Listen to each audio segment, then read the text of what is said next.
If you're not aware of this already, Shiva in yoga is seen as not as a god, but as the Adi Yogi. That means he's the first yogi. And the Adi Guru, that means the first guru. And today, yoga as a science, yoga as a system, yoga as a technology for inner well-being is available to us only because of the feminine play. That is, Parvati compelled him to teach. By himself, he would have never done that.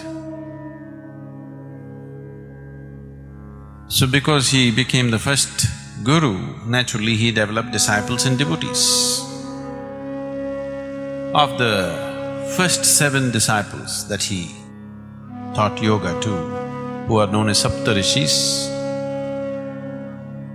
of these Saptarishis,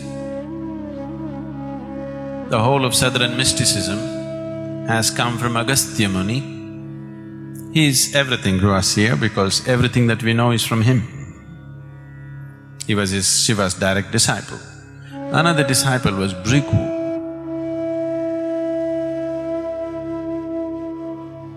Bhrigu became intensely devout about Shiva, that he became very feminine, because devotion is feminine. He became a great devotee of Shiva.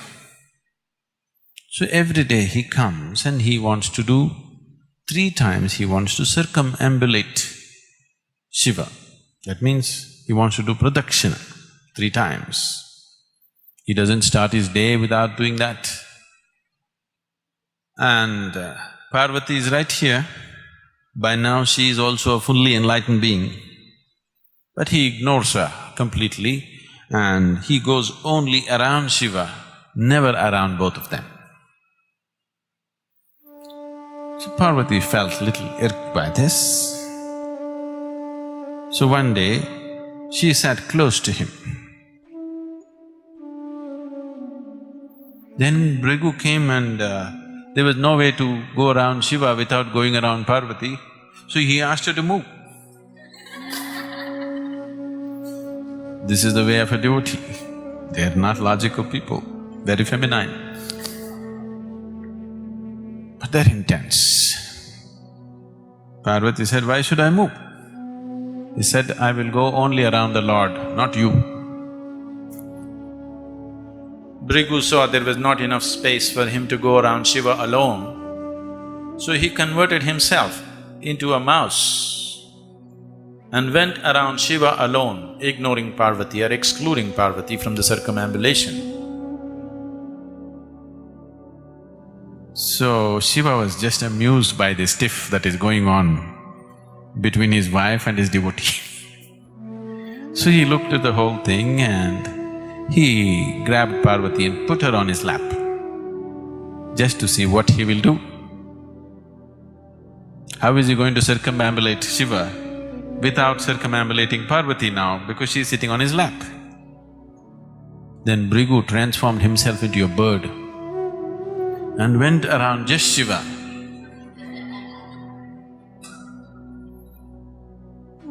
Then Shiva was completely amused by this devotion, very pleased and also amused by the way the devotee is expressing himself and the way Parvati is getting fired up because of this discrimination. So Shiva said, "Okay, let's see what you will do." And he just merged her into a part of himself.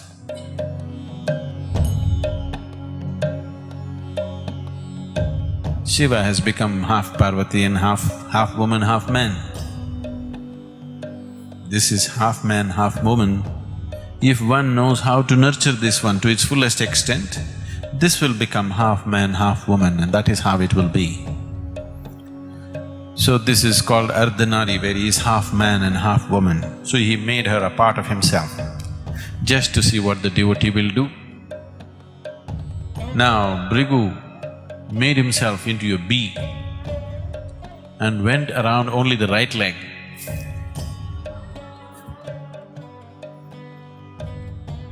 So Shiva and Parvati, both of them laughed and they said, "This is not a man. He's too feminine. What he's dedicated to is everything to him. He's blind to everything else." So he just buzzed around the right leg refusing to go around the left leg because this is Parvati.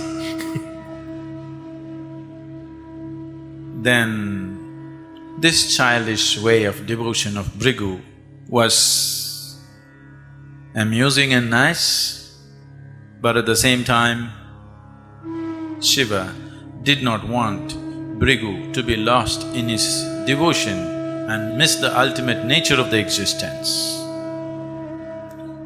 So, he got into the yogic posture of Siddhasana, where there was no way for him to circumambulate his leg or any other part of his body. If he has to do it, he has to do it for both these principles of feminine and masculine.